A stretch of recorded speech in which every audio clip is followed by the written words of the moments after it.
अस्सलाम वालेकुम and welcome back to our channel stars विदेश के। आज का हमारा सेशन जो है वो ऑटिज़म अवेयरनेस मंथ के हवाले से, और हमारे आज के इस सेशन का टाइटल है autism let's explore and decode. We hope कि ये सेशन आपके लिए इंफॉर्मेशनल होगा, और हम फ्यूचर में भी ऐसी हेल्पफुल वीडियोस और सेशंस आपके लिए लाते रहेंगे। सो आपसे यही रिक्वेस्ट कि हमारे चैनल को ज़रूर सब्सक्राइब कर लें और बेल बटन को भी प्रेस कर दें, सो दैट हमारी वीडियोस की नोटिफिकेशंस आप तक टाइमली पहुंचती रहें। इसके अलावा अपने आसपास दीगर पेरेंट्स तक इस इंफॉर्मेशन को ज़रूर शेयर कीजिए। हो सकता है आपका एक शेयर किसी के काम आ सके। चलते हैं आज के सेशन की तरफ, और आज के इस सेशन में हमें ज्वाइन किया है डॉक्टर आयजा यज़दानी ने, जो कि PhD एजुकेशनल साइकोलॉजी हैं, डायग्नोस्टिक एक्सपर्ट हैं, और इसके अलावा EMDR सर्टिफाइड थेरेपिस्ट हैं। इसके अलावा हमें ज्वाइन किया है आलिया यासिर ने, जो कि board certified assistant behaviour analyst हैं और इंटरनेशनल बिहेवियर एनालिस्ट हैं। इसके अलावा हमारे साथ मौजूद हैं फ़ाइज़ा इनाम, जो कि क्लिनिकल साइकोलॉजिस्ट हैं और स्पीच लैंग्वेज पैथोलॉजिस्ट हैं, और हमारे साथ मौजूद हैं फारिया हसन, जो कि स्पेशल एजुकेशनिस्ट हैं और MS एजुकेशनल साइकोलॉजी हैं।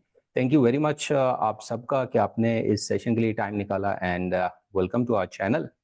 आप सबकी इजाज़त से मैं सबसे पहले आलिया यासिर की तरफ जाना चाहूँगा to start with the very basic question के what is autism spectrum disorder, और वो कौन से साइंस एंड सिम्टम्स हैं जो कि हमें इसकी तरफ रहनुमाई करते हैं, बताते हैं, उसका कुछ आइडिया दें, and then will build up our session. Thank you so much, Humayun Kamran, for arranging such an informative session. आप करते ही रहते हैं माशाल्लाह से. So the question is very broad, basically related to autism spectrum disorder. It is a neurodevelopmental disorder which is based on diagnosed on basis of a set of symptoms, basically जो early on बच्चे के अंदर नजर आते हैं. So अगर ये कहा जाए कि एक बच्चा जो है वो दूसरे के बिल्कुल मुशाबे है या दूसरे के साथ कंपेयर हम करना चाहें तो ऐसा पॉसिबल नहीं है, because it is called a spectrum. Spectrum का मतलब ये है कि अगर आप इंडिविजुअल्स को अलग अलग देखें, स्पेशली ओल्डर इंडिविजुअल्स को, तो वो बिल्कुल आपको डिफरेंट नजर आते हैं एक दूसरे से कंपैरेटिवली. जरूरी नहीं है कि एक जो के अंदर जो सिम्टम्स नजर आ रहे हैं वो आपको दूसरे के अंदर भी नजर आए. लेकिन अर्ली ऑन कुछ ऐसे मोस्ट कॉमन सिम्टम्स हैं जो कि बच्चे के पेरेंट्स जो हैं जिनकी वजह से अलार्म हो जाना चाहिए उनको. बेसिकली उसमें से जो सबसे नंबर 1 टॉप पे आता है वो हमारा आता है लैंग्वेज एंड कम्युनिकेशन डिले. सबसे पहले जो बच्चे के पेरेंट्स सबसे ज्यादा मेरे पास आते हैं वो कहते हैं कि हमारा बच्चा बोलता नहीं है.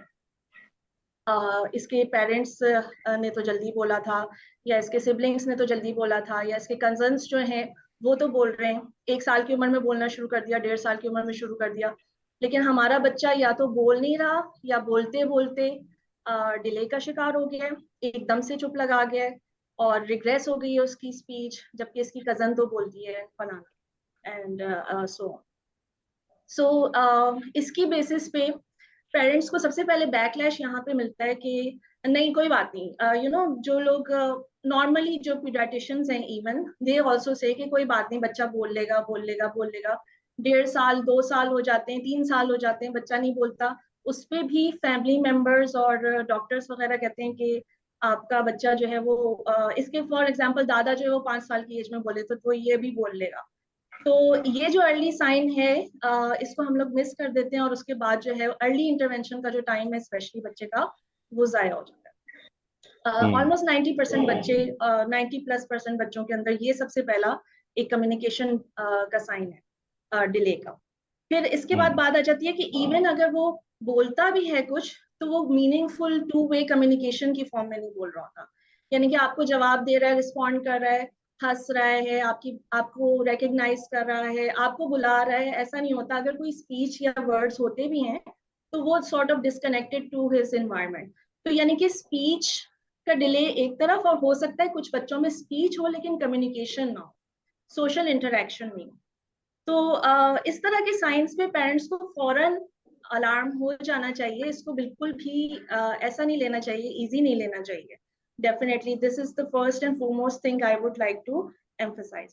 फिर सेकेंड साइन जो मोस्ट कॉमन है वो आ जाता है कि आप जो हमारा बच्चा है हमारी बात सुन नहीं रहा। हम उसको बुलाते रहते हैं, आवाज देते रहते हैं इधर आ जाओ, लेकिन वो सुनता ही नहीं है, अपने उसमें मगन रहता है। तो सबसे पहले पेरेंट्स को ये सजेस्ट किया जाता है कि आप इसका जो है हेयरिंग टेस्ट करा लें, कि हो सकता है वो सुन नहीं रहा।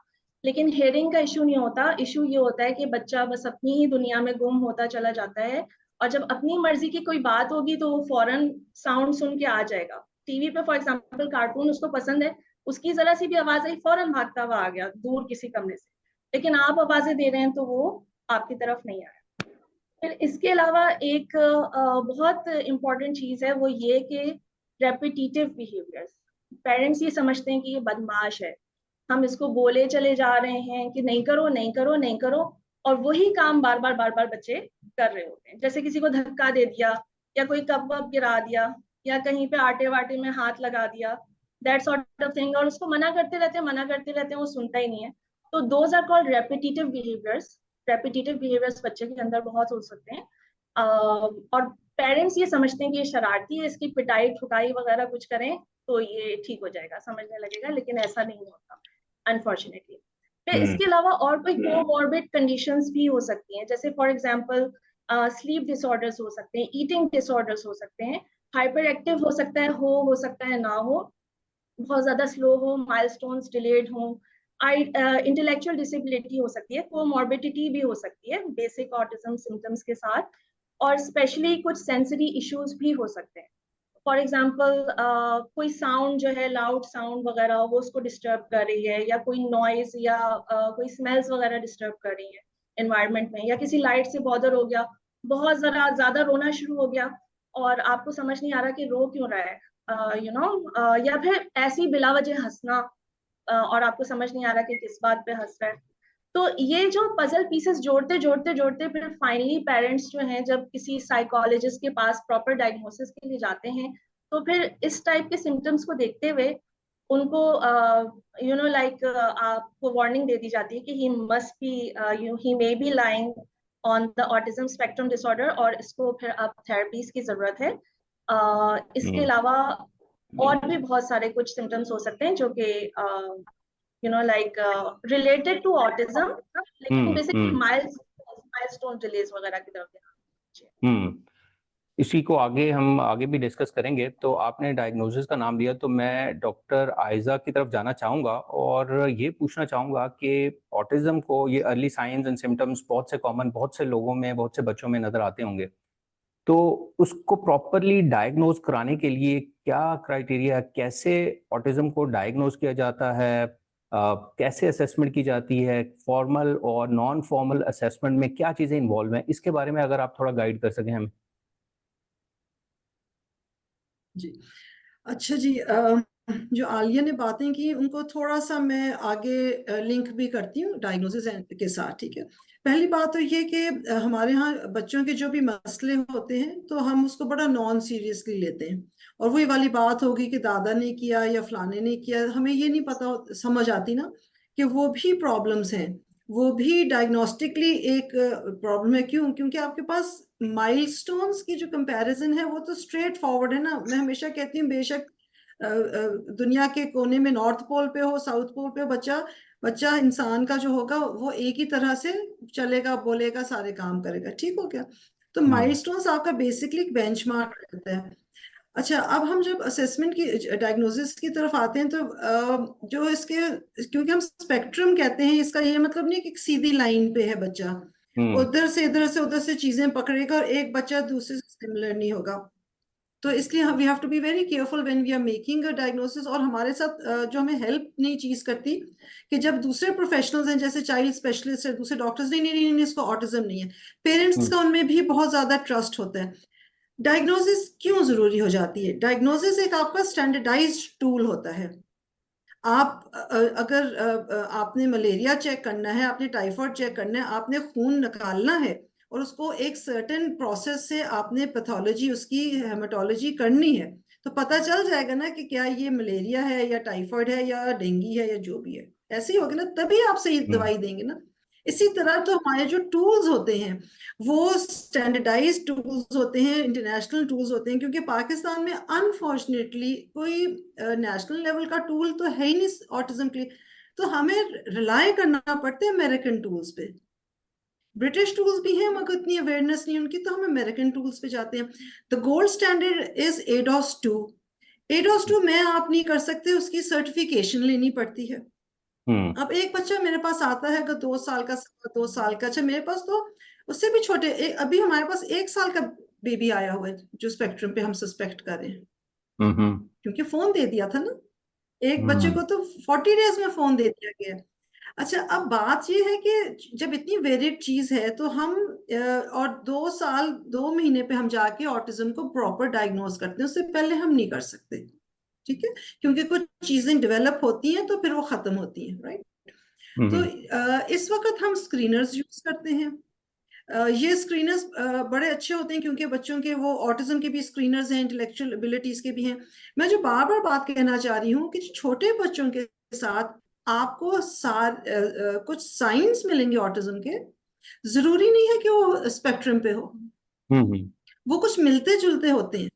तो इसलिए हम थोड़ा सा ये इनफॉर्मल असेसमेंट करते हैं, हम पेरेंट्स से पूछते हैं, डिटेल इंटरव्यू पेरेंट्स का लेते हैं, बच्चों के साथ की ऑब्जर्वेशन करते हैं दो, फिर अगर उसकी एज हो गई है फिर हम उसके ADOS2 पे अप्लाई करते हैं, वरना फिर हम विनलैंड एडेप्टिव बिहेवियर स्केल है, लेटेस्ट है वो VABS-3, हम उसमें सोशल अडेप्टिव स्क्रीनर है, हम वो देख करके उस पर देखते हैं, या कोई जिसके पास कोई और सिमिलर अच्छा टूल हो, बहुत पुराना ना हो प्लीज, 10 साल से पुराने स्क्रीनर्स टूल्स टेस्ट को खुदा के लिए उनको ना फेज आउट कर दें। हम लोग 40-40 साल पुरानी चीजें यहाँ पे यूज कर रहे हैं। इवन जो कार्स जो इतना पॉपुलर है वो आपको इतनी डिटेल नहीं देते, जस्ट टेल्स यू समथिंग। तो कार्स और कार्स 2 को भी थोड़ा सा आप जरा साइड पे रखें और थोड़ा सा कम कम यूज करें, क्योंकि उनको भी तो अपडेट होना है ना, ऑटिज्म की जब चीजें चेंज हो रही हैं तो आपको ये देखना है कि वो कितना पुराना आप टूल यूज करें। लिहाजा छोटे बच्चों के साथ जब हम एक इनफॉर्मल असेसमेंट करते हैं, उनको देखते हैं, कई दफा वो नहीं आ रहे होते स्पेक्ट्रम पे लेकिन उनमें साइंस आ रहे होते हैं, तो हमने लेबल नहीं लगाना, लेकिन हमने काम शुरू कर देना है। तो हम वही करेंगे, स्पीच भी देखेंगे, स्पीच ठीक नहीं है तो स्पीच थेरेपी भी करेंगे, बिहेवियर थेरेपी भी करेंगे, OT अगर है तो OT भी सजेस्ट कर देंगे, ठीक है। एक चीज मैं जो जरूर देखती हूँ कि बच्चे का पंजों पे चलना, बच्चों का पाँव कैसे रखते हैं, वो मेरे पास जो भी बच्चा आता है, मेरे पास फुट ऑर्थोटिक यहाँ पे आती हैं, मैं उनको जरूर उधर रेफर करती हूँ, क्योंकि जो बॉडी का पोस्चर और ये जो टो वॉकिंग है वो एक इंडिकेशन है ना ऑटिज्म का। और मेरे पास एक जैसे यंग अडल्ट, तो उसने कहा कि मैंने मदर के, अच्छा मदर को डिनाइल था, आप यकीन करें यूनिवर्सिटी की बच्ची होगी थी मदर, और फैमिली में ऑटिज्म की हिस्ट्री, तो वो उसने कहा बात हुई तो मैंने कहा पंजों पे चलती हो, अम्मी कहती नहीं नहीं पंजों पे नहीं चलती, कहती है चलती हूँ, मुझे आंख मार के कहती है चलती हूँ, मैं जूते के अंदर पाँव उठा लेती हूँ, ठीक है। तो हम देखते हैं कि जो यहाँ के टेंडन्स होते हैं ना, पैर के टेंडन्स, ये सख्त हो जाते हैं, ये नहीं है कि कोई बच्चा जानबूझ के कर रहा है, तो हम इसलिए ऑर्थोटिक रेफरल देते हैं कि बच्चा अपने सेंसरी इश्यूज भी होते हैं, और हम कहते हैं बच्चा अपना वजन पाँव का पूरा रखना शुरू कर दे, ठीक हो क्या। तो इस तरह के आपको मल्टी प्रोंग डायग्नोसिस बहुत जरूरी है। आपको स्पीच की भी करवानी होती है कि स्पीच कितने लेवल पे, अच्छी स्टैंडर्डाइज असेसमेंट आपका स्पीच थेरेपिस्ट करता है, टूल होना चाहिए, काम आप किस तरह करेंगे आपको वहां से गोल्स मिलते हैं, राइट। तो again let me sum it up कि जब हम छोटे बच्चों के साथ काम करते हैं, अगर बहुत क्लियर इंडिकेशन मेरे पास आ रही है, बहुत क्लियर इंडिकेशन है ऑटिज्म स्पेक्ट्रम की, तो मैं कई दफा बेसिक असेसमेंट करती हूँ और हम कहते हैं अच्छा हम थोड़े असेसमेंट काम करने के बाद हम ADOS2 कर लेंगे, ठीक है, ताकि पेरेंट्स को हम जरा स्कूल गोइंग के मुताबिक भी कर लें। हम इनिशियल चीजों को निकाल लेते हैं और स्टेप बाय स्टेप करते हैं। Sometimes you do need the ADOS2 straight away, कि जब आपको कंफ्यूजन हो रही होती है कि बच्चा स्पेक्ट्रम पे है कि नहीं, तो जो स्क्रीन टाइम ज्यादा होता है, कई दफा हम जब इंटरवेंशन करते हैं तो वो ऑटिज्म लाइक सिम्टम्स खत्म हो जाते हैं। तो फिर हमें सोशल फंक्शनिंग और स्पीच डेफिसिट्स नजर आ रहे हैं। लिहाजा ये जो असेसमेंट्स होती हैं, आप कार्ड्स भी कर लें, फिर आप डिटेल स्क्रीनर्स कर लें, इस तरह की टेक्निक्स आप यूज करते हैं, तो वहां से आपको आता है एक फुल इन्फॉर्म मेजर आता है। सेकेंडली, आपको साल साल 2-2 साल बाद ये असेसमेंट्स रिपीट भी करनी पड़ती हैं, क्योंकि गोल्स आपके इंटरवेंशन के चेंज होते हैं। Right right. इसी को आगे बढ़ाते हैं और मैं फाइजा इनाम की तरफ जाना चाहूँगा कि अभी डॉक्टर साहब ने भी इंटरवेंशंस की बात की, ऑटिज्म की मैनेजमेंट की बात की, तो हम क्या देखते हैं हमारे पास जिस तरह कुछ थेरेपीज का डॉक्टर साहब ने भी नाम लिया, आलिया ने भी नाम लिया, तो इसके अलावा भी क्या कुछ स्पेसिफिक और भी थेरेपीज हैं या इंटरवेंशंस हैं जो कि स्पेसिफिकली ऑटिज्म से एसोसिएटेड जो भी बच्चे जिन चैलेंजेस से गुजर रहे हैं तो उनको एड्रेस करने के लिए हमारे पास हैं क्या?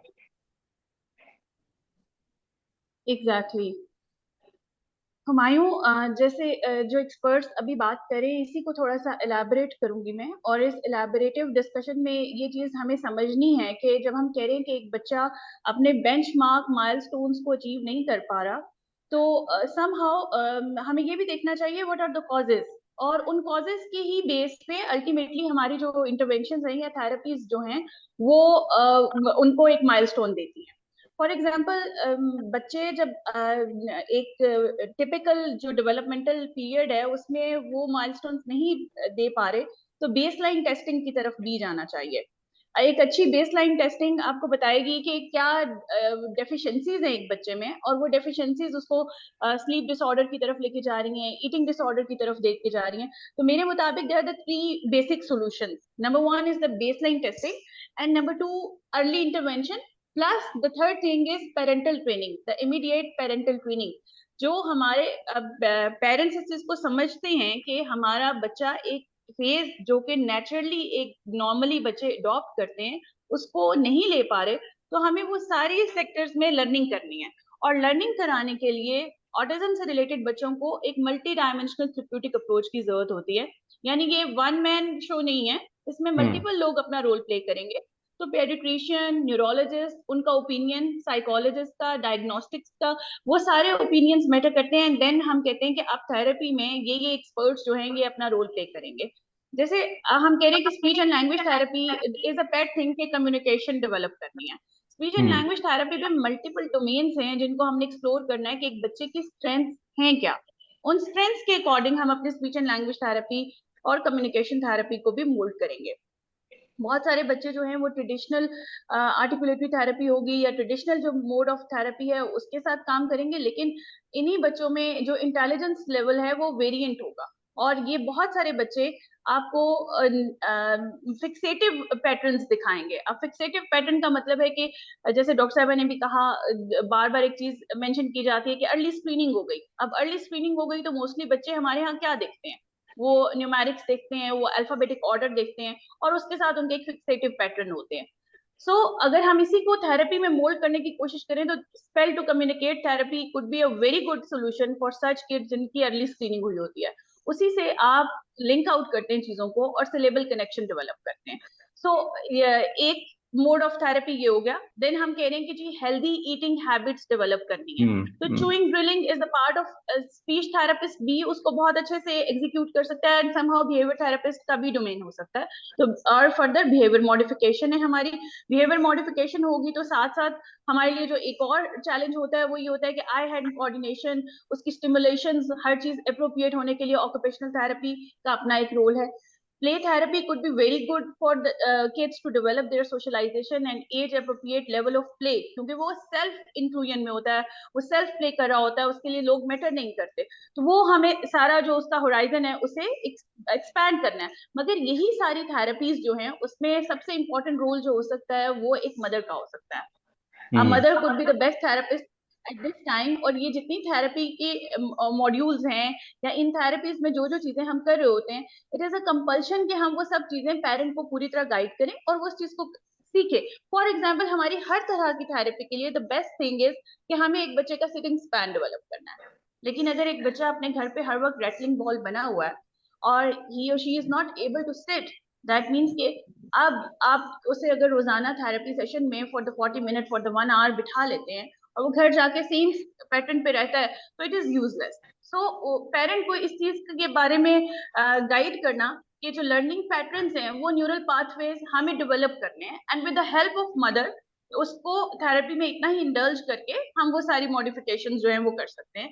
एंड अगेन जो एक चीज है कि जितना अर्ली ये सारी चीजें अर्ली होनी है, तो अर्ली में एक चीज ये कि शायद at the age of 2 till 3 आप चीजों को मॉडिफाई कर सकते हैं, आप अपना पेरेंटिंग स्टाइल जो है वो टोटली चेंज करेंगे। But the moment a child turns 3, तो हमारा जो स्टाइल ऑफ एक्शन होना चाहिए या जो थेरेपी का मोड होना चाहिए वो बहुत एग्रेसिव हो जाना चाहिए।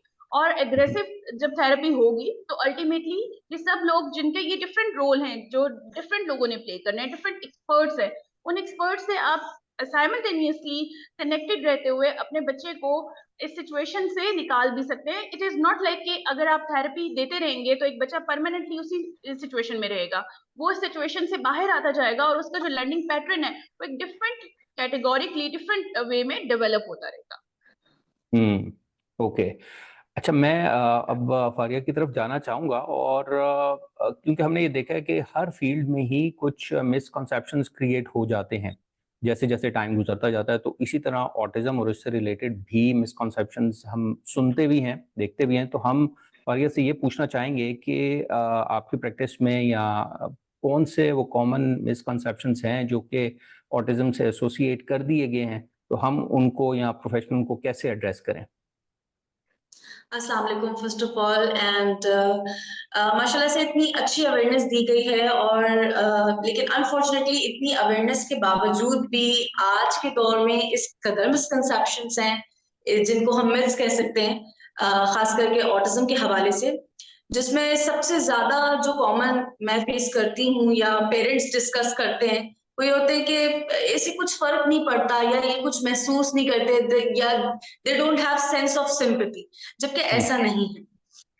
अब एक एग्जांपल हम ऐसे ले लेते हैं कि एक बच्चा किसी शोर वाली जगह से रो रहा है उसकी वजह से, तो इट्स द एक्सप्रेशन जो वो उसके अकॉर्डिंग दे रहा है कि उसको वो डिस्कम्फर्ट महसूस हो रहा है। अब हम और आप हैं, हम इजीली उस चीज को बता सकते हैं मुझे ये पसंद नहीं आ रहा या मुझे इस चीज से सर में दर्द हो रहा है, बट वो रो रहे हैं, तो इट डजंट मीन कि उनको वो फील नहीं हो रहा, वो फील कर रहे हैं, उनके अंदर वो सेंस ऑफ फीलिंग है, वो उसको एक्सप्रेस अलग तरीके से कर रहे हैं, वो उसको बयान नहीं कर सकते।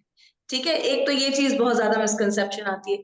दूसरी हम ये कह सकते हैं कि ये सिर्फ एक बचपन का मरहला है, ये बड़े होकर खुद ठीक हो जाते हैं, हालांकि ऐसा नहीं है। हाँ, सिम्टम्स में वेरी, चीजें चेंज होती रहती हैं बाय टाइम, चैलेंजेस चेंज होते रहते हैं, but this is a long life journey जो कि एक ऑटिस्टिक के साथ जिंदगी भर चलती है। उनके चैलेंजेस डिफरेंट हो जाते हैं, उनके सिम्टम्स डिफरेंट हो जाते हैं, बट इट डजंट एंड। और एक और कॉमन ये है कि जो हमारी इस ऑटिज्म स्पेक्ट्रम डिसऑर्डर को डिजीज की तरफ से बहुत ज्यादा डिसोसिएट करने लगते हैं। अब एक डिजीज एक बिल्कुल डिफरेंट चीज होती है, एक डिजीज का एक कॉज होता है, एक सर्टेन कॉज होता है, एंड डिसऑर्डर थोड़ा डिफरेंट होता है। ऑब्वियसली डिसऑर्डर का कोई कॉज नहीं है, उसके अंदर डिफरेंट सिम्टम्स का ग्रुप है जो कि किसी भी फंक्शन को डिफरेंट कर रहे हैं या उसको उस ऑर्डर से हटा रहे हैं। तो डिजीज और डिसऑर्डर को बहुत ज्यादा कंबाइन किया जाता है कि खुदा ना खास्ता कि जैसे कोई ऑटिज्म बीमारी है उसके लिए फला मेडिसिन या उसका, ये कोई बीमारी नहीं है। तो ये एक बहुत ज्यादा मिसकंसेप्शन मैं देखती हूँ। और इसके अलावा बहुत सारे हैं, मतलब ऑटिज्म को समझने के लिए, क्योंकि हर बच्चा डिफरेंट होता है, हर बच्चा हर ऑटिस्टिक भी सेम नहीं होता डेफिनेटली। तो इट डजंट लाइक कि हम गूगल खोलें, हम उसको रिसर्च कर लें और उसके बाद वो हर बच्चे पे अप्लाई होगी। It's not like that. तो इसी तरह से तो है मिसकंसेप्शंस बनती हैं। तो it very by the age also, and it very child to child as well. Right, thank you very much. अच्छा, आगे चलते हैं, आलिया की तरफ वापस आता हूँ मैं, और ये पूछना चाहूँगा कि हमारे इस पर्टिकुलरली पाकिस्तान की बात अगर हम करें तो उन पेरेंट्स के लिए, उन बच्चों के लिए जो कि ऑटिज्म से जिनमें डायग्नोज हुआ है या स्क्रीनिंग हुई है और वो इस चैलेंज से गुजर रहे हैं, तो उनके लिए क्या सपोर्ट नेटवर्क यहाँ पे अवेलेबल है? कैसे पेरेंट्स को या उन बच्चों को सपोर्ट मिल सकती है? ऐसा कुछ है हमारे यहाँ भी? मुझे लगता है कि सवाल आपने मुश्किल वाला जानबूझ के मुझसे किया है। हुमायूं साहब, बेसिकली इतना डिफिकल्ट क्वेश्चन है ये मेरे लिए, क्योंकि मैं ढूंढती हूँ सपोर्ट बच्चों के लिए, लेकिन अनफॉर्चुनेटली अगर कंपेयर किया जाए विद यूएस, कनाडा वगैरह की, सबसे पहले एक एग्जांपल दे देते हैं। इट्स अ वेलफेयर स्टेट, ठीक है, इंश्योरेंस कवरेज होती है, लॉन्ग लाइफ बेनिफिट्स मिलते हैं। सबसे पहला जो क्वेश्चन है ना पेरेंट्स के माइंड में, वो ये होता है कि हमारे बाद हमारे बच्चों का क्या होगा। सो गवर्नमेंट बच्चों के पेरेंट्स के बाद गवर्नमेंट जो है वो सपोर्ट प्रोवाइड करती है बेसिकली। तो ये रियासत कहते हैं ना, जैसे माँ की तरह होती है। तो वहां पे क्या होता है कि even if you are not doing job, you will get some benefits. Even if you are a special needs adult, you will get a home, residential facilities वहाँ पे बहुत अच्छी, high you know like high tech, और every facility is there. You can get support in job as well. जो भी आप काम कर सकते हैं आपको जॉब अपॉर्चुनिटीज मिलती हैं। इवन नहीं भी मिले तो आपको कुछ ना कुछ बेनिफिट्स मिलते रहते हैं, जिसकी बेसिस पे आप सर्वाइव कर सकते हैं। अब हम कंपैरेटिवली पाकिस्तान की तरफ आ जाते हैं। आई वुड नॉट से कि यहाँ पे कुछ भी नहीं है। अर्ली इंटरवेंशन की तरफ अगर जाएं तो बहुत प्रोग्रेस हुई है। यानी कि अगर मैं 10 से 15 साल पहले से कंपेयर करूं आज के दौर में, तो बहुत अवेयरनेस आई है, बहुत एक्सेप्टेंस आई है। अभी और जरूरत है एक्सेप्टेंस की डेफिनेटली, लेकिन जैसे जैसे रेशो बढ़ रहा है ऑटिज्म का, वैसे वैसे लोगों के अंदर नॉलेज भी इसके बारे में इजाफा हुआ है। फिर ये कि स्कूल्स इंक्लूसिव बहुत सारे स्टार्ट हो गए हैं, एजुकेशनल सेटअप स्टार्ट हो गए हैं, थेरेपिस्ट बहुत अच्छे हमारे यहाँ आ गए हैं, बहुत वेल एजुकेटेड हैं, बहुत मेहनती थेरेपिस्ट मौजूद हैं।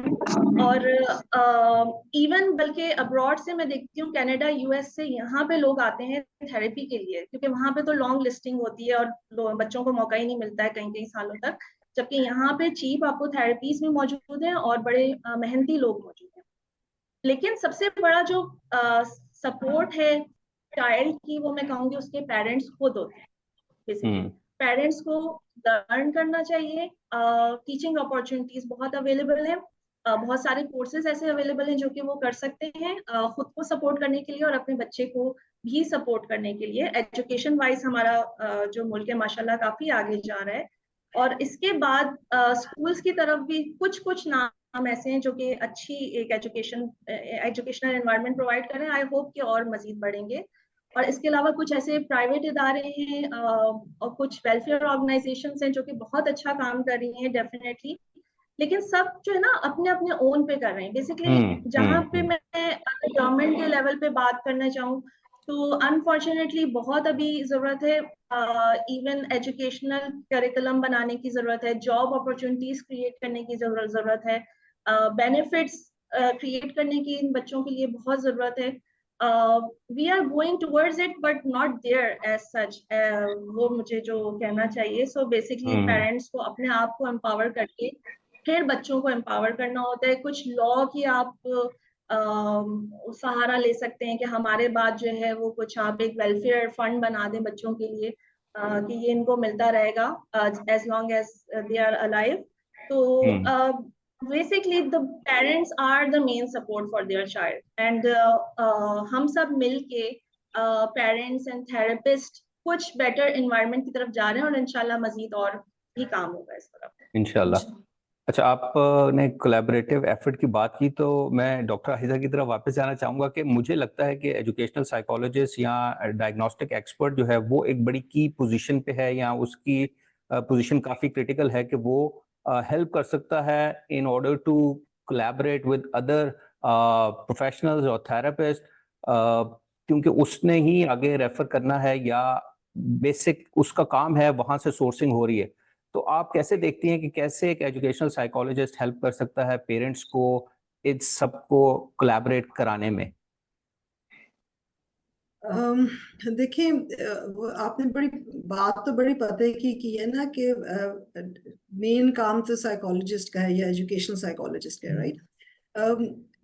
मेरा काम फर्ज करें ना, जैसे मेरे पास बच्चे आ रहे हैं, मैं उनको असेस करती हूँ, देन आई रेफर अकॉर्डिंगली, ठीक। कोलैबोरेटिव एफर्ट तो ये होता है कि जो स्कूल में एजुकेशनल साइकोलॉजिस्ट होता है वो शुरू में ही इंटरवीन करता है, वो बिकॉज एक्सपोजर इतने सारे बच्चों का होता है। एक साइकोलॉजिस्ट होगा, उसका एक्सपोजर कम से कम 1000 बच्चे के तो होगा ना। मेरे क्लिनिक 10 बच्चे आते हैं एज कम्पेयर टू तो स्कूल साइकोलॉजिस्ट का, क्लिनिकल साइकोलॉजिस्ट की बात मैं नहीं कर रही हूँ, स्कूल साइकोलॉजिस्ट की बात कर रही हूँ। तो हमारे क्लिनिकल साइकोलॉजिस्ट भी रोल डबल कैप पहन रहे हैं ना, हैट पहन रहे हैं। स्कूल साइकोलॉजिस्ट की जो बेसिकली ट्रेनिंग और ग्रूमिंग हुई होती है वो हुई ही होती है कि early detection of disorders, early signs and symptoms of disorders. Clinical psychologist, her clinical psychologist नहीं ट्रेंड होता टेस्ट वगैरह करने के लिए, लेकिन जो एजुकेशनल साइकोलॉजिस्ट होता है उसका काम ही है डायग्नोस्टिक टेस्टिंग, असेसमेंट करना, स्टैंडर्डाइज टेस्ट करना। अच्छा, अब जब स्कूल में आप देखें, जो मैं 2 एज ग्रुप्स की वैसे अभी भी और बाद में भी बात करूंगी। पहला एज ग्रुप तो हम छोटा ले रहे हैं ना, फिर हमने एक जरा मिडिल स्कूल वाला लेना है, 10, 11, 12 साल वाला, फिर हमने ओल्डर लेना है। तो छोटे बच्चों के साथ होता है ना, तो आप इनिशियल एडमिशन पे जो शुरू के 3-4 साल होते हैं ना, हम केजी कह लें, 1 तक कर लें, इस वक्त तक स्कूल साइकोलॉजिस्ट ये देखता है हमारे यहाँ कुछ टोटके हैं ना, रिपीट करा दो ठीक हो जाएगा। अब्बा भी ऐसे ही थे तो दादा भी। तो एक्चुअली जब ह्यूमन डेवलपमेंट एक जैसे हो रही है, तो हमने उन्हीं टोटकों को साइड पे करके हमने अर्ली इंटरवेंशन का मॉडल देखना है कि स्पीच के अगर इश्यूज आ रहे हैं तो हम classroom activities, joint classroom speech activities कराते हैं, तो बच्चा उसमें स्ट्रक्चर्ड साउंड, जो हमने उसकी साउंड्स डेवलप करनी है तो वो हमने करनी है, ठीक है। हमने इवेंचुअली अगर उसकी स्पोर्ट्स की एबिलिटीज बढ़ानी है, हमने उसकी टॉलरेंस बनानी, what ever it is. But the school psychologist is actually collaborating with the teachers, with the parents, with the administration, and eventually with some medical professional like doctor हो गए, आपके pediatrician हो गए। अच्छा, ये जो लेजिस्लेशन की बात आती है ना, अमेरिका, कनाडा वगैरह में ना, इनकी लेजिस्लेशन है ना इन प्लेस। जो आइडियाज एक्ट है अमेरिका की, वो यही है कि आप बच्चे को आइडेंटिफाई करेंगे और फौरी आपकी टीम बन जाएगी, जिसमें पेरेंट्स होंगे, आपका साइकोलॉजिस्ट होगा, हेड ऑफ द स्कूल होगा और टीचर होगी। टीचर उसका इंटरवेंशन प्लान बनाती है, लेकिन टीम दूसरी असेस करती है। जिस चीज की जरूरत होगी आप उसको बढ़ाते जाएंगे, 4 प्रोफेशनल्स, 5 प्रोफेशनल्स, 6 प्रोफेशनल्स। ये लीगल बाइंडिंग है, तो लीगल सिस्टम भी आ जाता है, और उसके साथ साथ ये चूंकि नेचुरली गवर्नमेंट पे कर रही होती है तो बड़ा स्लो टाइम लेता है। तभी वालिया जो कह रही है कि पाकिस्तान आते हैं, हमसे असेस करवाते हैं at a fraction of a cost, और फिर यहाँ पे अग्रेसिव थेरेपीज भी होती हैं, क्योंकि बाहर चूंकि देखिए हम एक टेस्ट करते हैं VABS, तो हम उसमें पूछते हैं कि बच्चा घर के चोर्स में हेल्प करता है कि नहीं, इनके अपने मतलब किचन में हेल्प करता है कि नहीं। आप मुझे बताएं ना, पाकिस्तान में कौन सा लड़का है जो किचन में हेल्प करेगा? आपका कल्चर ही नहीं उसको हेल्प करने देना ना, तुम नहीं करो, बहन है ना, मेड है ना, उसमें वो पूछते हैं। And that is an daily skill living domain है कि बच्चे अपने चोर्स कर रहे हैं कि नहीं। तो जो माशरे अपनी डेली लिविंग स्किल, जो अपनी इंडिपेंडेंस करते हैं डेवलप, वो इसलिए सिस्टम भी एक पीछे रखते हैं, लेकिन उस सिस्टम में भी स्पेशल नीड्स वाला बच्चा इंडिपेंडेंट रहता है बहुत हद तक। वो काम भी करता है, वो बस पकड़ के जाता है, वो जॉब भी करेगा, वापस भी आएगा। अच्छा, इस पर भी बाद में बात करेंगे। तो जो मैंने अनफॉर्चुनेटली अपने यहाँ पे देखा है कि अगर तुम्हारे पास क्लाइंट आता है या पेरेंट्स, तो इट्स ओके, लेकिन अनफॉर्चुनेटली ये सब अपने अपने काम कर रहे हैं, तो वो नहीं कोलैबोरेट करते लोग। अब मैं अगर बच्चे को असेस करती हूँ, तो उसका जो प्रोग्राम बनाना है या रीवैल्यूएशन करनी है, वो साइकोलॉजिस्ट करेगा, क्योंकि जो पेरेंट्स में चेंजेस आने हैं ना, वो ऑटोमेटिकली बच्चे की 2-4 लफ्ज बोलने से नहीं आने, पेरेंट्स को सपोर्ट चाहिए होता है। मैंने एक ऑर्गेनाइजेशन है, ये वो खातून है जिसने पाकिस्तान में ऑटिज्म अवेयरनेस क्रिएट की है। मैंने उनके साथ ऑन माय ओन जाके, उनके डिफरेंट सेंटर्स हैं पंजाब में, मैंने पेरेंट्स के लिए सपोर्ट ग्रुप्स की, और पेरेंट्स कितनी तकलीफ में हैं और मदर्स कितनी तकलीफ में हैं। तो अब वो जो बच्चा सेंटर पे आता है, थेरेपी लेके चला जाता है, and those mothers have often reached out to me for therapy, क्योंकि उनमें डिप्रेशन इतना शदीद है। तो जो कोलैबोरेशन होनी है आपकी साइकोलॉजिस्ट के साथ, वो सिर्फ स्पीच और बिहेवियर वाले के साथ नहीं होनी है। आपको साइकोलॉजिस्ट का बीच में होना, parental support, parent guidance, following, उस पूरे प्रोग्राम को ओवरसी करना बहुत जरूरी है। whether it's in a private sector, whether it's in a school, whether it's in a university. क्योंकि अब तो हम बात करें ना, जब हमने 2016 में, मुझे याद है, मंसूर चौधरी पाकिस्तान आए थे, मैंने पहली दफा मैं आपको बताऊं ना, जब मैं PhD कर रही थी तो मैंने कहा ऑटिज्म झूठ होता है। मैंने पहला बच्चा 2 साल 6 महीने का देखा and I was yes, it's not false, ठीक है। उसके बाद मंसूर चौधरी आए 2016 में, और उस वक्त फिगर्स थे 0 to 1 in 65, अब फिगर्स हैं 1 in 35, ठीक है। तो टीम वर्क बहुत जरूरी है, मैं एम्फसाइज करती हूँ, टीम के बगैर हम नहीं चल सकते। राइट। अच्छा, इसको आपने अभी अपनी बात में भी जिक्र किया कि मेंटल स्ट्रेस और जो इमोशनल स्ट्रेस है parents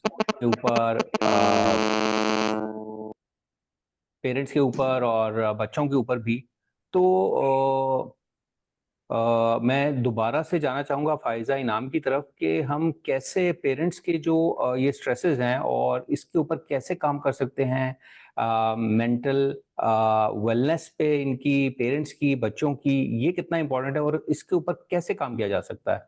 over to Faiza. Exactly Humayun, ये एक बहुत इम्पोर्टेंट क्वेश्चन है, और ये क्वेश्चन होते हुए भी एक डिलेमा भी है।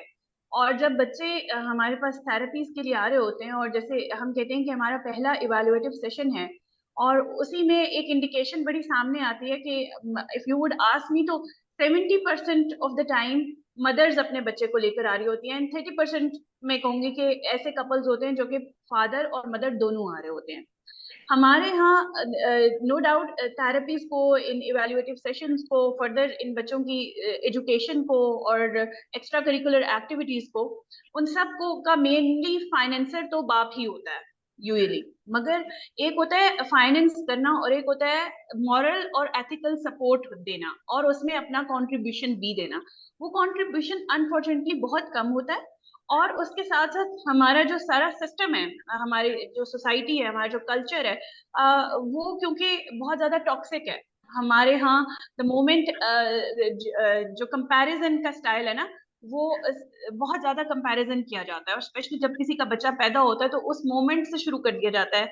जैसे नाक ऐसी है, बाल ऐसे हैं, रंग ऐसा है। लड़का लड़की होना तो एक अलग सिचुएशन है, पर जो पेरेंट जिनके बच्चे माइलस्टोन्स अचीव नहीं कर रहे होते, उन पेरेंट्स के लिए गैदरिंग्स में जाना, फैमिली के लोगों के साथ उठना बैठना, अपने आप को इवन पार्क और मार्केट्स तक ले जाना बड़ा मुश्किल होता है, क्योंकि उनको जो सोसाइटी के बाकी लोग हैं वो बहुत बुरी नजर से देखते हैं। तो इस सिचुएशन में मैं अपने पास आने वाली जो मेरी माएँ होती हैं, उनके लिए सबसे इम्पोर्टेंट ये होता है कि वो एक तो डिनायल की कैफियत से निकले।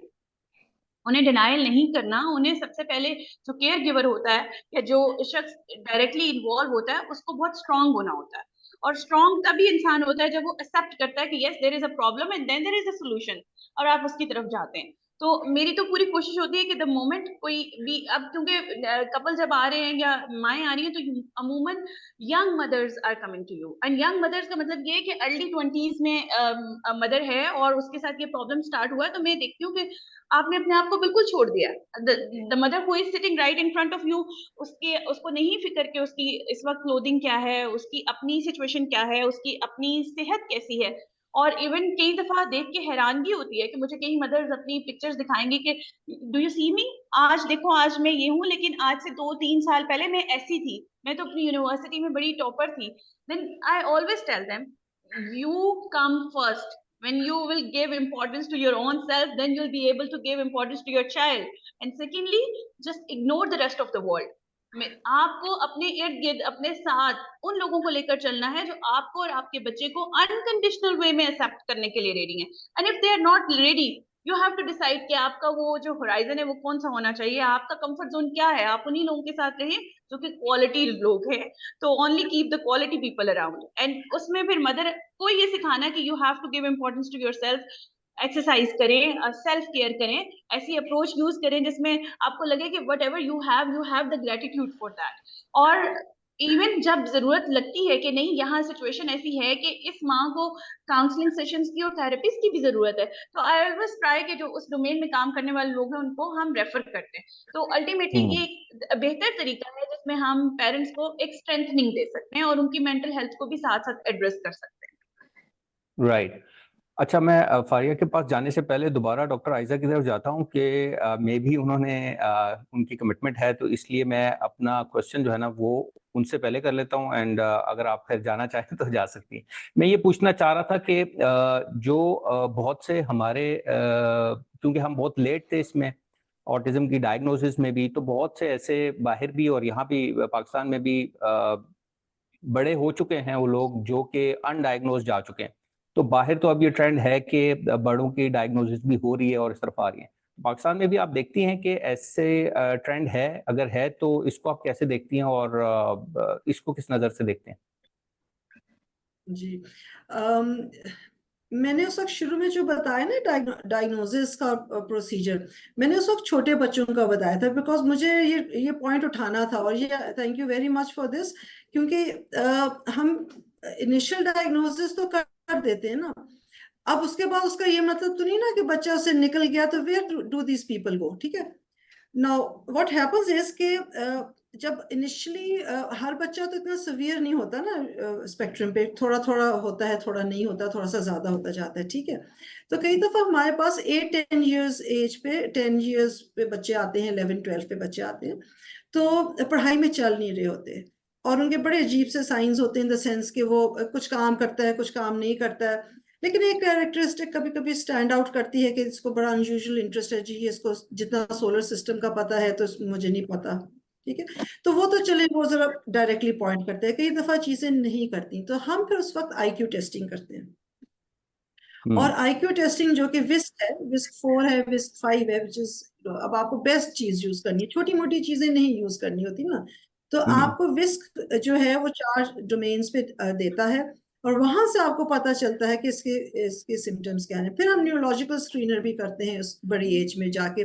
छोटी एज में तो हम पेपर पेंसिल वाला कराते हैं, लेकिन कई दफा चूंकि उनकी फाइन मोटर स्किल्स नहीं होती तो वो हम नहीं करा सकते, तो इस एज पे हम न्यूरोलॉजिकल स्क्रीनर भी करते हैं। फिर हमें सेंसरी स्क्रीनर्स, और ये जब सारी चीजें हम करना शुरू करते हैं, हम रीडिंग राइटिंग अचीवमेंट का टेस्ट कराते हैं, तो यहाँ से हमारे पास प्रोफाइल स्पेक्ट्रम की आना शुरू हो जाती है। फिर यहाँ पे हम राइटिंग का भी एनालिसिस करते हैं। तो इस स्टैंडर्डाइज टेस्ट बैटरी के साथ हमें ये जो है ना 10+ का जो एज ग्रुप है 15-16 तक, ये बहुत अच्छा पता चलता है। फिर हम वेज यूज करते हैं, जैसे बच्चा 16 साल 11 महीने कंप्लीट करता है तो हम अडल्ट टेस्टिंग में चले जाते हैं। और कई दफा हमने अभी लास्ट ईयर, तो आई थिंक मुझे अपनी प्रैक्टिस में उसको रेट करना चाहिए ईयर ऑफ ऑटिज्म टेस्टिंग कहूँ या क्या कहूँ, पिछले साल मैंने जितने केसेस टेस्टिंग के थ्रू आइडेंटिफाई किए, हमने 18 साल के बच्चों में आइडेंटिफाई किया, 20 साल के बच्चों में किया, they are struggling with studies. वो चीज मिक्स हो रही है ADHD में,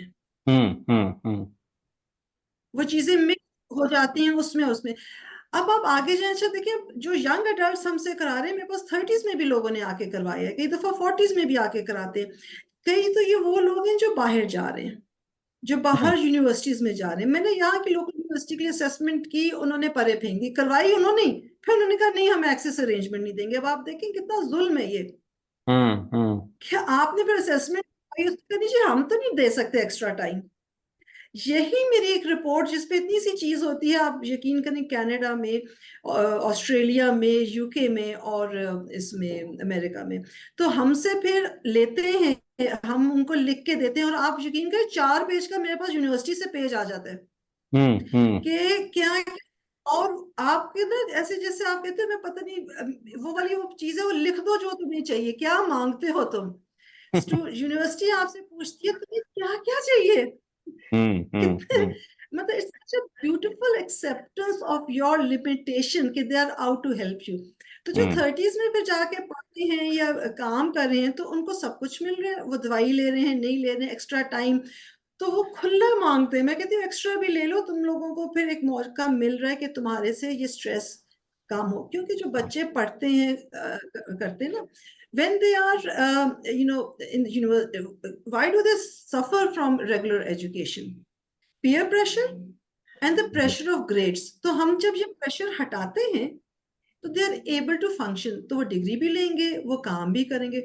तो वर्क प्लेस में जो आपके जो है ऑटिज्म ASD को जो हमने करना है ना, एक्सेप्ट करना है, और 2 साल पहले ये work place autism in work place की थीम, मेंटल हेल्थ थीम भी रखी गई थी। तो आपके वर्क प्लेस में भी ये रिकग्नाइज किया जा रहा है कि आपको रेस्ट लेना है, आपको नॉइज कैंसलिंग हेडफोन्स लगा सकते हैं, जो भी आपको प्रोविजंस चाहिए, तो व्हाई नॉट। अच्छा, मैं आपको एक मजे की बात बताऊं ना, देखिए हम बात करते हैं कि जी ऑटिज्म, अडल्ट ऑटिज्म है नहीं है, न्यूरो डाइवर्जेंस। अब आप जरा सी नजर दौड़ाएं, हमारे कोई ना कोई फैमिली में होता है या हमारे जानने वालों में होता है। मैंने लिटरली एक क्लाइंट जिसको अभी मैंने ऑटिज्म स्पेक्ट्रम पे नहीं डायग्नोज किया था, मैंने उसके फादर को, मैं मिली ही नहीं थी, लेकिन मदर्स की कंप्लेंट्स करते करते मैंने यहाँ से फादर को डायग्नोज कर दिया। फादर वाज नाउ 60+, वो पूरी जॉब से रिटायर हो गए, उन्होंने पूरी माशाल्लाह एक्सपीरियंस कर दी। लेकिन वो जो बीवी की शिकायतें होती हैं, बच्चों की शिकायतें होती हैं, वो फिर बाद में पता चला तीनों बच्चों में भी ऑटिज्म आ रहा है। फादर भी स्पेक्ट्रम पे थे, लेकिन ही सर्वाइव्ड इन द जॉब।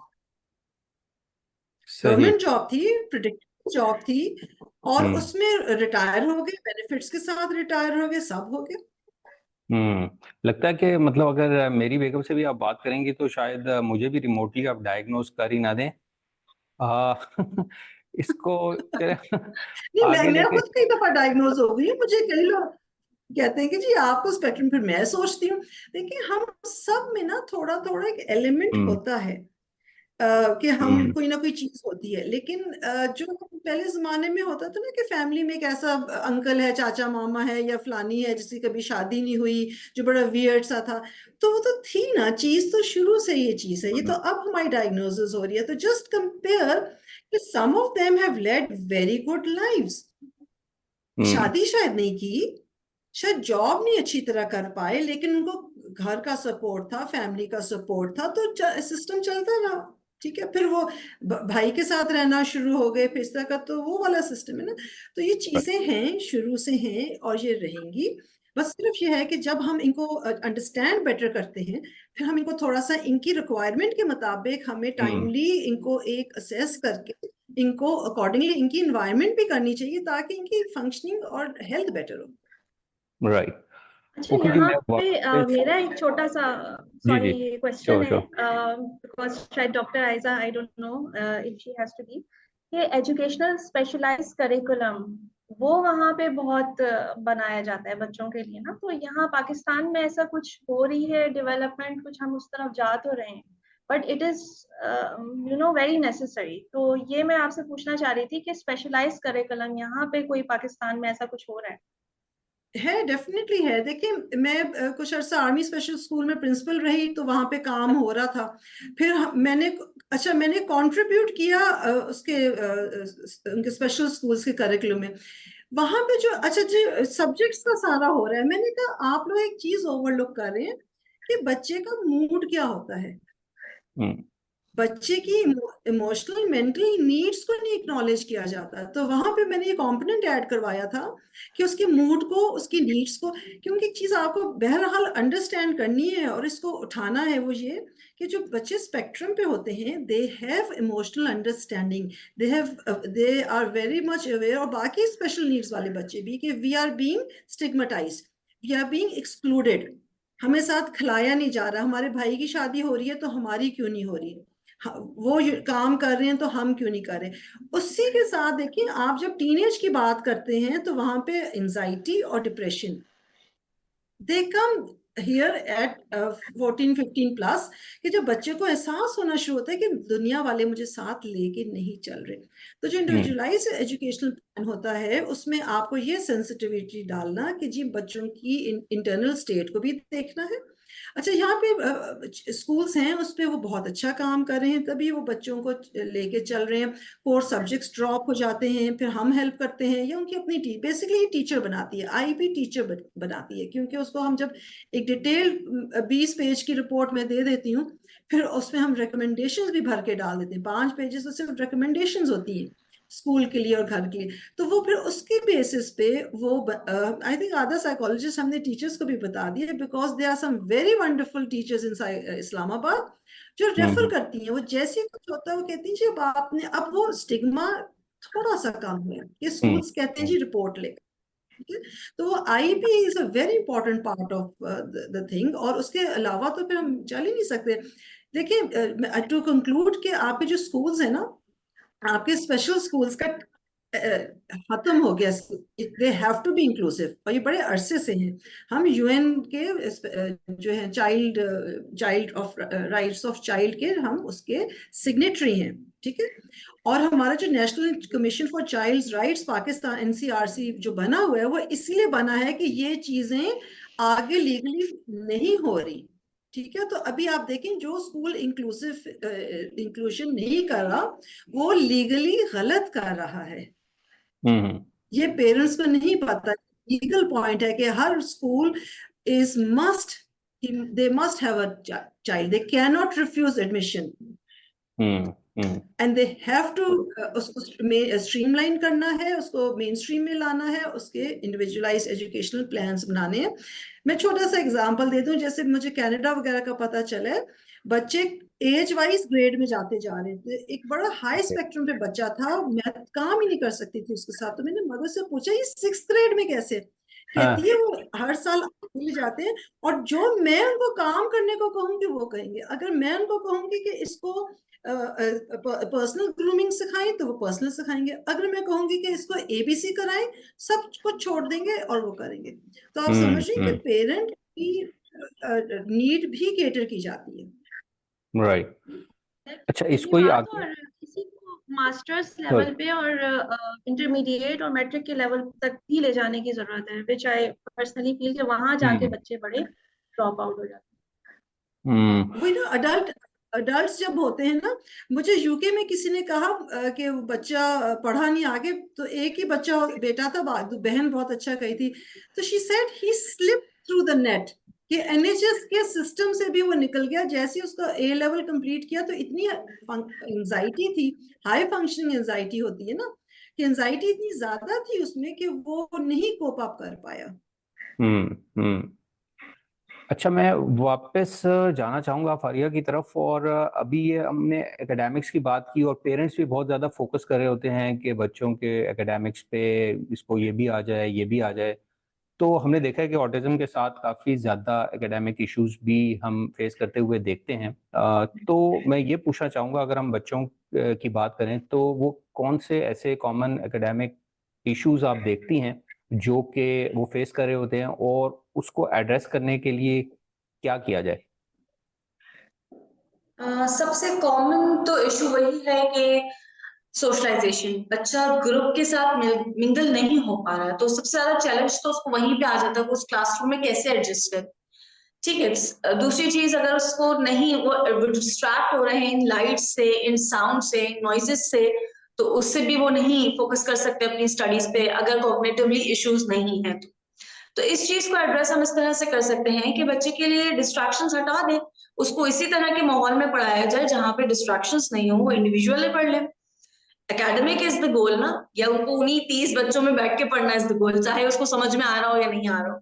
ठीक है, तो उसके चैलेंजेस को ऐसे ही हम कैटर कर सकते हैं। दूसरा चैलेंज ये होता है बच्चों का सबसे ज्यादा, अगर कॉग्निटिव इशू है तो उनकी कॉग्निटिवली उनको मॉडिफाई किया जाए, उनको उसकी थेरेपी दी जाए। दूसरा, एक सबसे कॉमन चीज जो बच्चों में पाई जाती है एकेडमिकली, वो ये होती है कि they are not bound to books and copies and the typical method.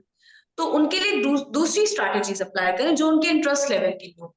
एक एग्जाम्पल मैं आपको ऐसे दूंगी कि अभी हाल ही में एक बच्चा मेन स्ट्रीम स्कूल से ड्रॉप आउट किया गया ड्यू टू दैट कि वो चेयर पे नहीं बैठते हैं, वो कहीं पे भी बैठ के लिखेंगे, लिखते हैं, पढ़ते हैं, वर्बल है, everything is fine, but he is not, he doesn't sit on the table, time नहीं देते basically, and he is autistic.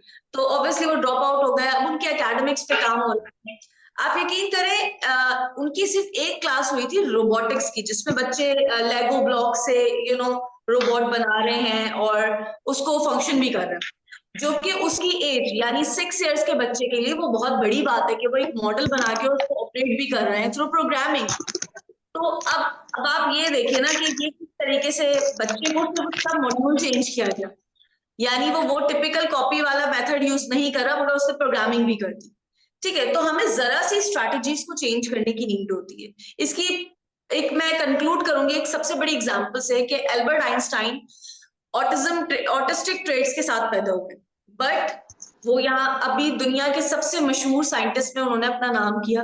क्यों? क्योंकि उनके अंदर ये काबिलियत थी, उनका इंटेलेक्ट इतना था।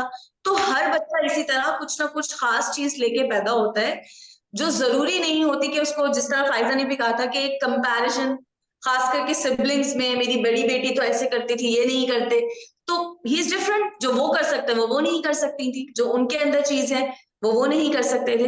तो इस तरीके से मैं ये कंक्लूड करूंगी कि हर बच्चे के अंदर एक अपनी काबिलियत होती है, सिर्फ उनकी स्ट्रैटेजीज को फाइंड आउट करना होता है कि वो किस मेथड से ज्यादा अच्छा चल सकते हैं और उनके लिए उसी चीज को टेलर कर दिया जाए। ठीक है ना? बिल्कुल सही।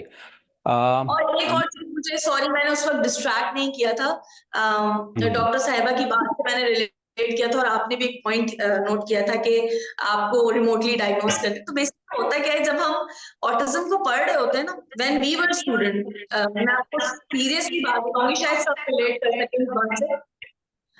When we were studying autism, तो मुझे बहुत सारी चीजें पढ़ के ऐसा लगा यार ये this one is also in me, I am also organize, I keep things like that, मुझे प्रॉब्लम।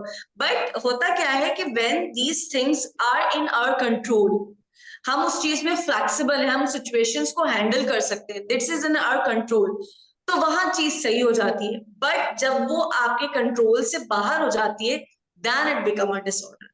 तो होता कहीं ना कहीं, जैसे डॉक्टर साहिबा ने भी कहा कि कहीं ना कहीं हर किसी के अंदर कुछ ना कुछ ट्रेट्स मौजूद होते हैं, बट वो हमारे कंट्रोल के अंदर होते हैं ना, बट जब वो कंट्रोल से बाहर चलेगा इट बिकम अ डिसऑर्डर। यानी हम जरा अच्छे तरीके से हम थोड़ा उसको मास्क कर लेते हैं और वो जो है वो कर नहीं पाते हैं। मैं आलिया, मेरी आवाज सुन रही हैं आप? जी जी ओके, बिल्कुल। आवाज आ रही है। ओके, मैं ये पूछना चाहूंगा, एक चीज थी एकेडमिक्स जिस पे पेरेंट्स बहुत ज्यादा जोर लगा रहे होते हैं, चाहे कुछ भी हो जाए उनको ये चाहिए कि एकेडमिक्स में अच्छे हो जाएं बच्चे, और दूसरा जो है उनको जोर लगा रहे होते हैं बिहेवियर पे। तो आप क्योंकि एबीए से भी आपका ताल्लुक गहरा है, तो मैं ये पूछना चाहूंगा कि थेरेपिस्ट तो काम कर ही रहे होते हैं, तो पेरेंट्स कैसे उनके बिहेवियर पे काम कर सकते हैं घर पे, और दूसरी जो जनरलाइज्ड एनवायरनमेंट्स हैं कम्युनिटी में, कैसे वो उसको बेहतर कर सकते हैं उनके पॉजिटिव बिहेवियर्स को और दूसरे बिहेवियर्स पे काम? क्या पहले तो ये भी बताइए कि क्या उन सारे बिहेवियर्स पे काम करने की जरूरत भी होती? बहुत अच्छा सवाल है और मेरी स्पेशलाइज्ड फील्ड इसी में ही है, इससे रिलेटेड है। सबसे पहली बात जो पेरेंट्स एक बहुत बड़ी मिस्टेक कर रहे होते हैं, वो पॉजिटिव बिहेवियर पे कोई रिस्पॉन्स नहीं देना और नेगेटिव बिहेवियर्स को बहुत ज़्यादा हाईलाइट करना। या नेगेटिव बिहेवियर से यहाँ पे मेरी मुराद है कि प्रॉब्लमेटिक बिहेवियर्स को, जैसे कहते हैं ना कि squeaky wheel gets the grease. तो गाड़ी चल रही है, सही चल रही है, लेकिन जो पहिया आवाज कर रहा है उस पर ऑयलिंग आप ज्यादा करते हैं। तो आपने बुरा बिहेवियर देखा और वहां पे आप अलर्ट हो गए और आपने उसको बहुत ज्यादा फोकस कर दिया, नेगेटिविटी के ऊपर आपने बहुत ज्यादा फोकस किया, आप डांट रहे हैं, आप सारी थेरेपीज कर रहे हैं।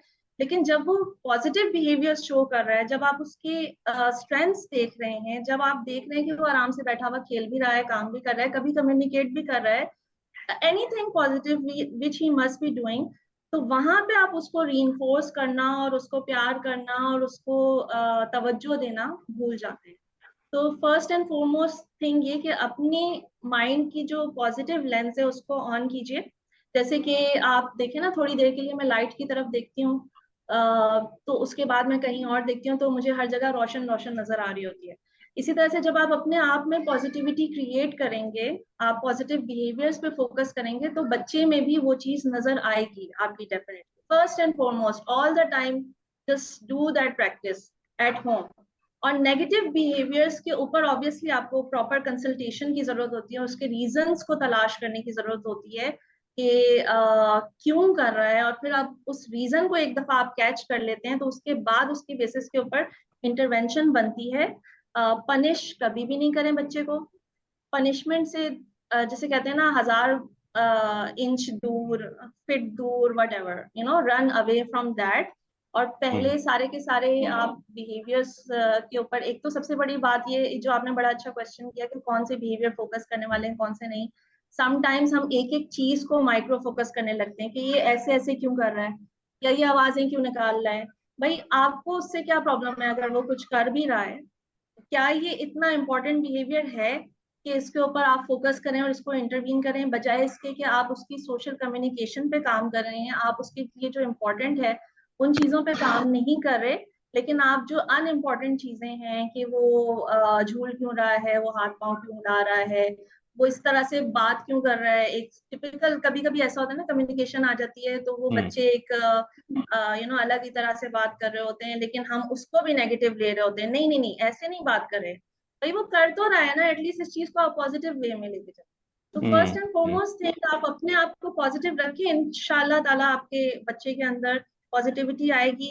और एक चीज और मैं बहुत ज्यादा एम्फेसाइज करती हूँ, वो ये कि therapies as soon as possible start कर दें। स्पीच थेरेपी, सबसे पहले तो बात ये कि आपने साइकोलॉजिकल असेसमेंट करवाना है, और उसके बाद जिस जिस थेरेपी की जरूरत है उस पर आप लाजमी फोकस करें। बच्चे के पेरेंट्स टाइम बहुत जाया करते हैं बच्चे के ऊपर, बच्चे का टाइम जाया करते हैं बेसिकली। ये कर लें, दवाई खिला दें, होम्योपैथिक कर लें, खाना खिला के शायद कोई कुछ चेंजेस आए।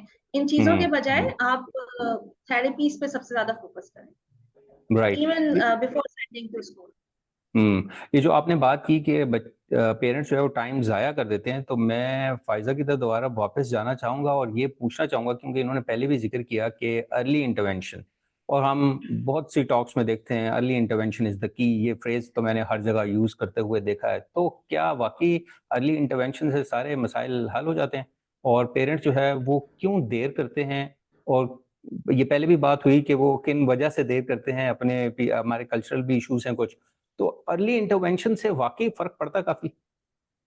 अच्छा, मैं थोड़ा सा जंप इन कर लूं कामरान साहब, मुझको Sure. जाना है। Thank you. और मैं गुड बाय किए बगैर नहीं जा सकती थी, so I was just waiting. Thank you very much. आप सबसे भी मिलके बहुत अच्छा लगा। और मैं थोड़ा सा इधर यहाँ पे डाल दूंगी कि बहुत टाइम ज़ाया करके आते हैं और फिर भी वो यकीन नहीं करते। कई दफ़ा मैं उनके पास बहुत अच्छी रिपोर्ट होती है जिसमें ऑटिज्म स्पेक्ट्रम डायग्नोज हुआ है, वो स्कूल को भी नहीं बताते हैं, खुद भी नहीं मानते हैं, और बच्चों को, और एंड आई एम सीइंग कि उन्होंने अपने बच्चों को कईयों को इतना निगलेक्ट किया, which is a very unfortunate. Thank you very much. अल्लाह करे हमारे मुल्क में ये जो मसले मसाइल हैं उनका टाइमली तदारुक किया जाए और हमारा लीगल इंफ्रास्ट्रक्चर भी बने। Thank you so much. इंशाल्लाह। Thank you very much for your time जी, एंड सॉरी फॉर द हम थोड़ा लेट हो गए अपने स्केड्यूल से, so thank you very much once again. मुझे आपने Thank बहुत you. टाइम दिया। Thank you very much. Thank It you. was nice meeting you, really nice. Thank you. Same here. Thank you. अल्लाह हाफिज। ओके जी, take care, अल्लाह हाफिज। Doing good work. Okay, thank you. तो over to Faiza ji. जी अच्छा जी, ऐसा है कि time is everything.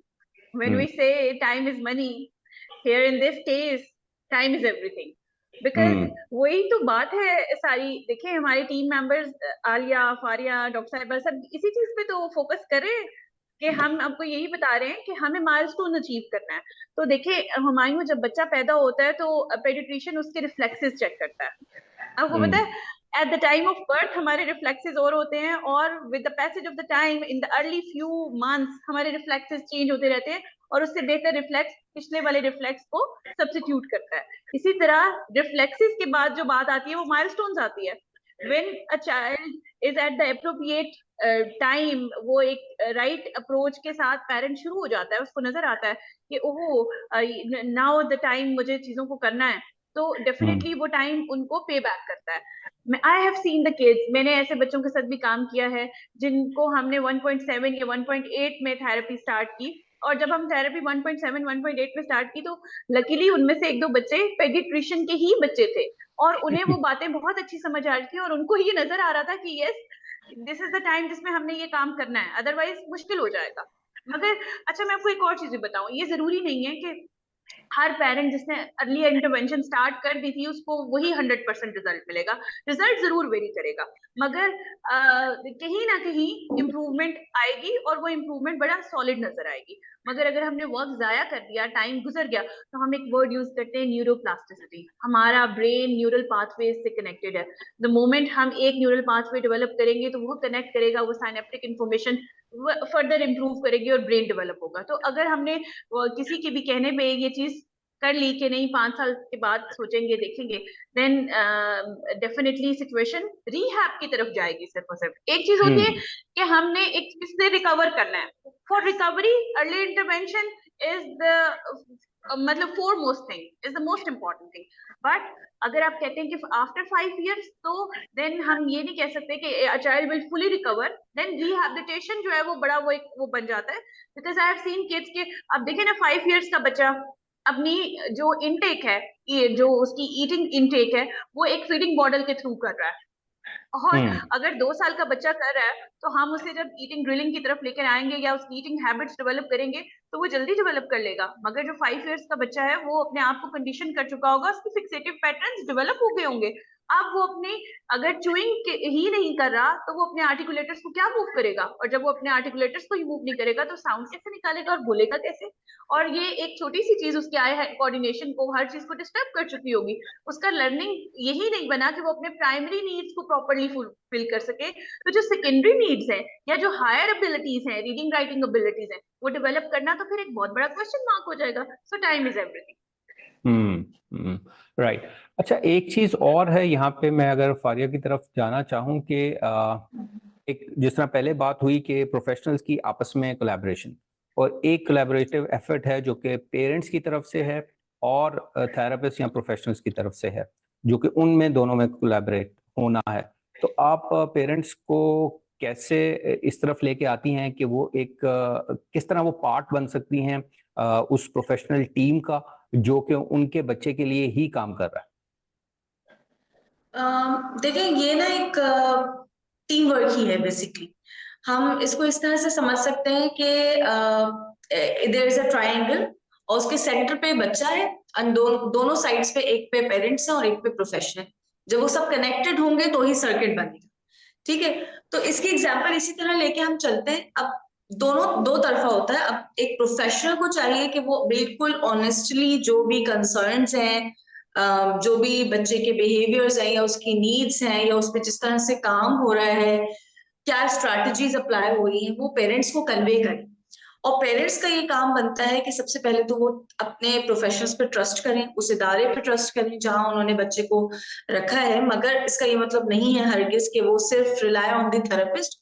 Same goes for कि उसको टीम एफर्ट ही करनी है उस पर। जो चीज थेरेपिस्ट कोई गाइडेंस दे तो वो पेरेंट्स उस चीज को करवाएं। ऐसा नहीं कि वो चीज सिर्फ उस सेशन के दौरान तक ही बाउंड हो या बस उस स्पेसिफिक टाइम के लिए बाउंड हो जिसमें बच्चा एक इदारे में आके थेरेपी सेशंस लेके जा रहा है। घर पे भी उसके ऊपर काम करना बहुत ज्यादा जरूरी है। तो इसी तरीके से दोनों तरफे का है कि हमारा एज अ प्रोफेशन, हमें पेरेंट्स को ये सब गाइडलाइंस देनी बहुत जरूरी है और एज अ पेरेंट के वो उस चीज को फॉलो करें, उस पे ट्रस्ट बिल्ड करें सबसे पहले तो कि बच्चे के ऊपर काम हो रहा है। फिर सबसे बड़ी चीज है कंसिस्टेंसी।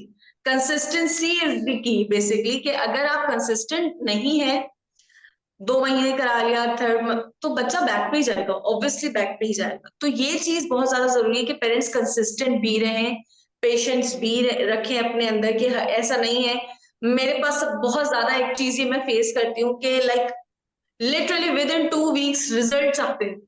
ऐसा पॉसिबल नहीं है। कंसिस्टेंसी चाहिए होती है, लॉन्ग जर्नी है और उसमें दोनों तरफ का काम जरूरी है, तभी वो एक ट्रायंगल बनेगा।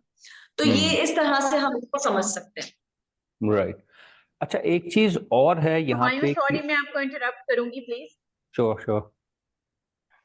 Thank you so much for this interactive session and taking me on board.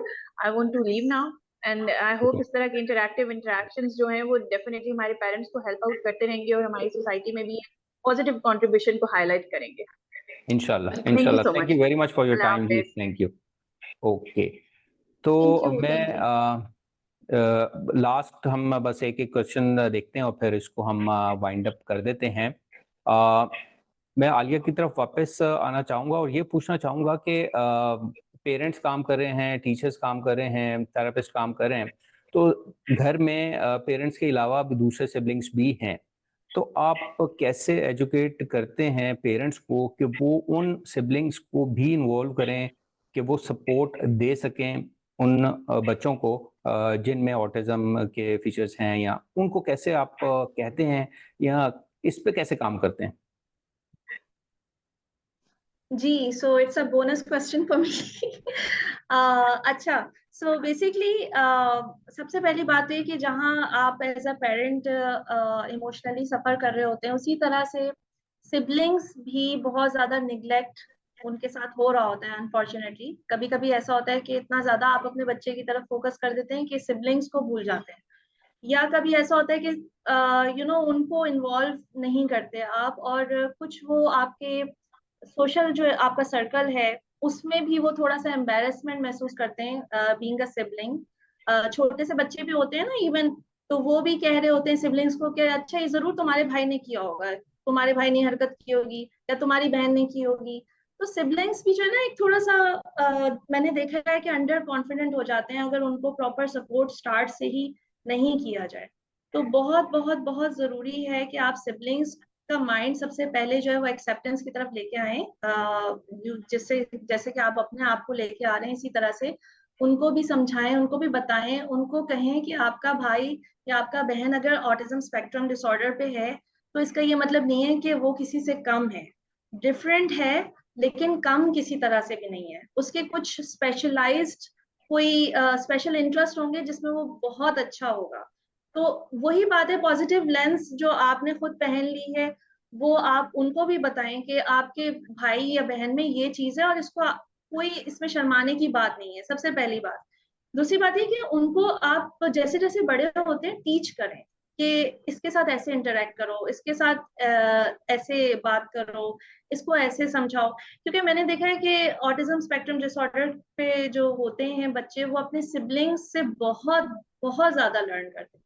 Even starting में जो कुछ वर्ड्स जो है ना वो इवन छोटे भी सिबलिंग्स होते हैं उनसे कई गुना छोटे, लाइक 2 years 4 years, लेकिन अगर छोटे बच्चे ने मामा कहना शुरू कर दिया तो बड़े बच्चे ने भी कॉपी करके मामा कहना शुरू कर दिया। मैंने ये चीज बहुत देखी है।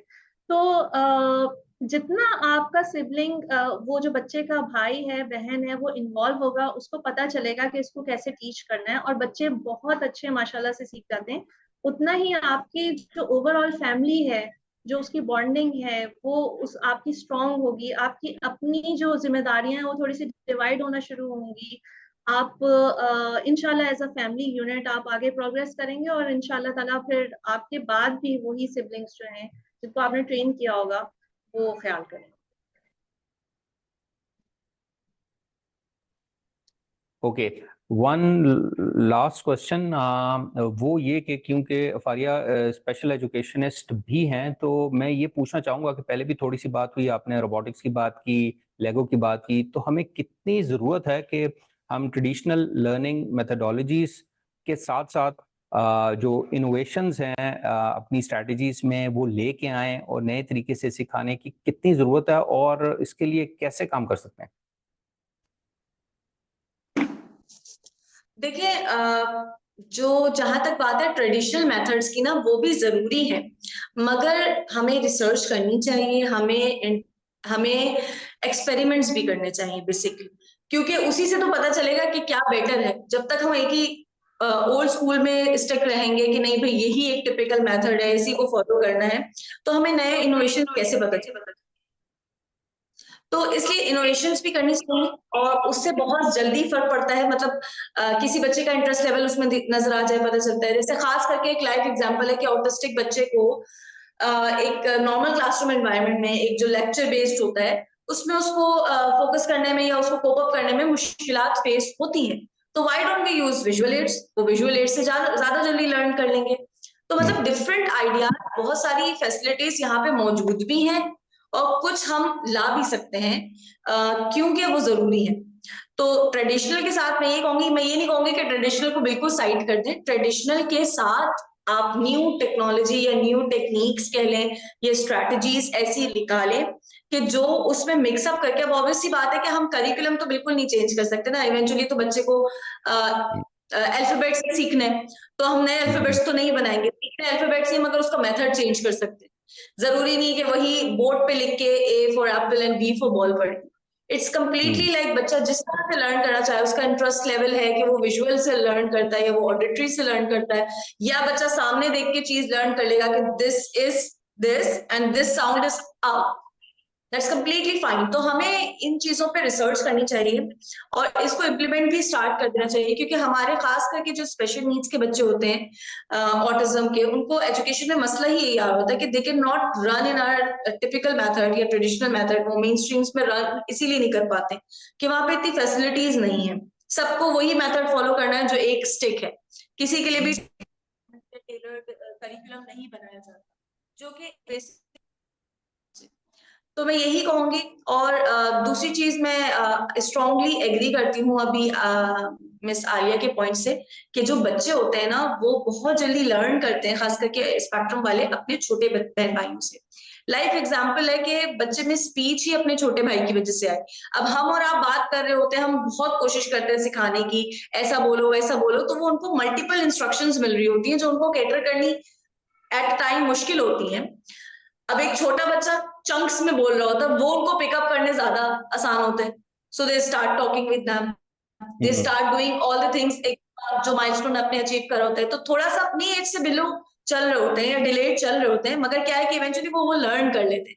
तो दिस इज काइंड ऑफ इसको हम कहेंगे बेसिकली दिस इज इंक्लूजन, जिसकी बहुत ज्यादा जरूरत है, और इंक्लूजन आती ही घर से, घर के बाद हमारे पास से आती है।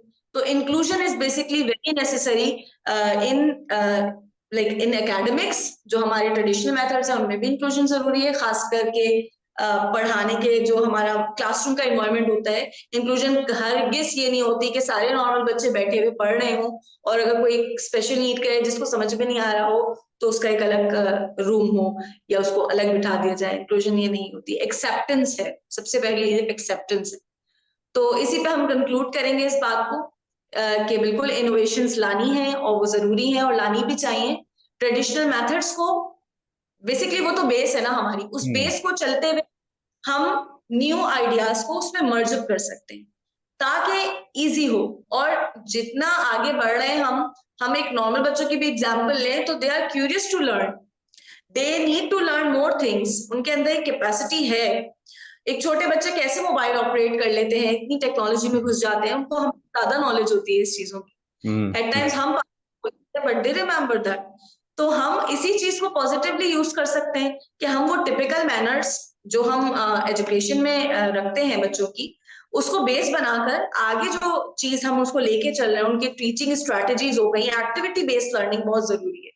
जरूरी नहीं है कि बच्चा टेबल रट के ही याद करे, जो एक हमने भी रिदम में याद किए हुए हैं। तो बेसिकली बच्चा समझ कर सकता है कि टू बी वेरी ऑनेस्ट मुझे बहुत बाद में पता चला था कि 2 1s are 2 नहीं होता, 2 1s are 2 होता है। तो बेसिकली वो रटने चीज जो है वो हटानी चाहिए। तो बच्चे को समझना चाहिए कि why they are writing like that, तो दे आर मल्टीप्लाई। तो ये चीजें आती है एक्टिविटी बेस्ड लर्निंग से। तो this is very necessary in our education system. Yes okay जी, यहाँ पे मैं थोड़ा सा ये इसको थोड़ा सा सम अप करना चाहूंगी। वो ये एक्टिविटी बेस्ड लर्निंग में I want to just reemphasize this fact कि play based learning activity just make learning play and fun for the child. Exactly, definitely half time में बच्चे को लगे कि वो खेल रहा है बट बेसिकली वो लर्न कर रहा है। एग्जैक्टली राइट जी। तो इसी के साथ हम अपने सेशन को एंड करते हैं। हमारा सेशन हमारी थोड़ी सी एक्सपेक्टेशन से थोड़ा लंबा हो गया, बट मैं कहीं भी इंटरप्ट नहीं करना चाह रहा था कि मुझे तो ये काफ़ी अच्छा सेशन लगा कि वो सारी हमने कोशिश की कि एक पैकेज बना के ऑटिज्म के डिफरेंट एंगल्स को, डिफरेंट एस्पेक्ट्स को आपके सामने रखा जाए। तो आई होप कि आपके लिए जो भी इसको देख रहा होगा उसके लिए काफ़ी हेल्पफुल होगा, काफ़ी इन्फॉर्मेशन होगा। सो thank you very much both Faria and Alia, और जो डॉक्टर साहिबा का भी हम शुक्रिया अदा कर चुके हैं, दोबारा करते हैं, और फायजा का भी। So thank you very much once again for your time जी। You're welcome. Thank you so much, thank you. और इसी के साथ हम आप सबसे भी ज़्यादा चाहेंगे इंशाल्लाह नेक्स्ट सेशन में एक नए टॉपिक के साथ आपके साथ सामने दोबारा हाजिर होंगे। अंटिल देन टेक केयर एंड अल्लाह हाफिज़।